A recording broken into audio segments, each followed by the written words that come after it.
नमस्कार दर्शक बंधु मॉर्निंग ओडिशा को आपको स्वागत। प्रत्येक सकाଳେ आम नहीं आसुचु सबुठु त्वरित और सठिक खबर। जदि चैनल नुआ अच्छी चैनल सब्सक्राइब करूँ और बेल आइकन क्लिक करूँ। चलतु आज न्यूज को देखा। प्रथम आसूची रास्ता कड़े पड़ी पुला पुला औषध। बालेश्वर जिले में स्वास्थ्य सेवार विकल चित्र।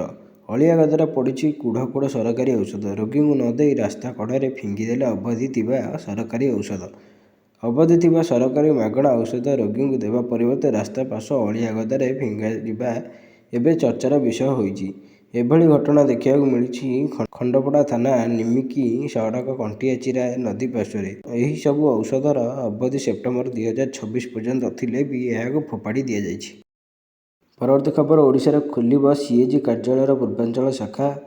आसंता ओडिया नवेम्बर तथा एप्रिल 15 तारिख भारतर नियंत्रक तथा महालेखा परीक्षक पूर्वांचल शाखा भुवनेश्वर खोलिया सीएजी अनुमोदन कर जहाँ पूर्व भारत में तदारख विकेन्द्रीकरण और ऑडिट प्रशासन को सुदृढ़ करने दिगरे एक प्रमुख पदक्षेप भूमिका ग्रहण कर।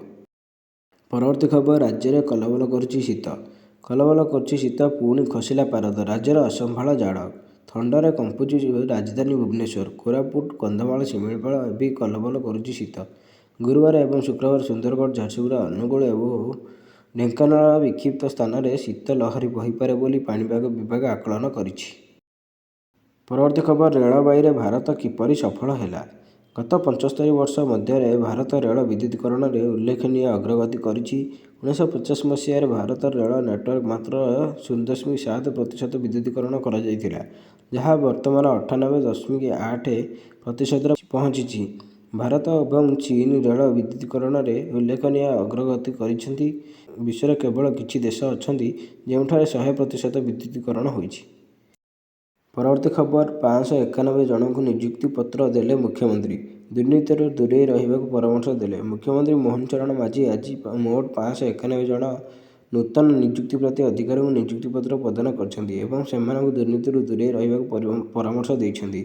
भुवनेश्वर ओयूएटी कृषि शिक्षा सदन में 13तम नियुक्ति मेला रे मुख्यमंत्री तांको अभिभाषण कहिसेंती जी जो पदवी भी अवस्थापित थांतु ना कहीं सरकारी चाकरी को सबुबले जनसेवा भाव मन करेंगे। परवर्ती खबर दिव्यांगों सहज हेब जगा दर्शन। एणिकी और श्रीमंदिर दिव्यांग भक्तों को मिल स्वतंत्र दर्शन सुविधा। दिव्यांगों दर्शन आसव स्वतंत्र मार्गदर्शिका। प्रस्तावित मार्गदर्शिता आगामी श्रीमंदिर 36 नियोग बैठक में उपस्थापन कर कार्यकारी कर जिलापाल कहते। कालिया साहंतों पाखे समान सबु भक्त। धनी गरीब उच्च नीच कौन प्रभेद देखनी कालिया समस्त दे थाए दर्शन। दिव्यांग एवं केमिति बाद पड़ते दर्शन। परवर्ती खबर इंडिगोर बड़ घोषणा। एणिकी मिल 10,000 भाउचर। जानतु किए पाइबे सुविधा। भारतर अन्यतम विमान कंपानी इंडिगो संप्रति एक बड़ संकटर सम्मुखीन होती। शह शह उड़ाण बातिल जो डिसेम्बर 3 और 5 तारिख मध्य देशर अनेक विमान बंदर विशृंखला सृष्टि होता। हजार हजार यात्री घंटा घंटा धरी विमान बंदर फसी रही अनेकों यात्रा बाधाप्राप्त होता। परवर्ती खबर हीराकुद और सातकोशिया अंचल विकास पर 199 कोटी अधिक मंजूर कला केंद्र सरकार।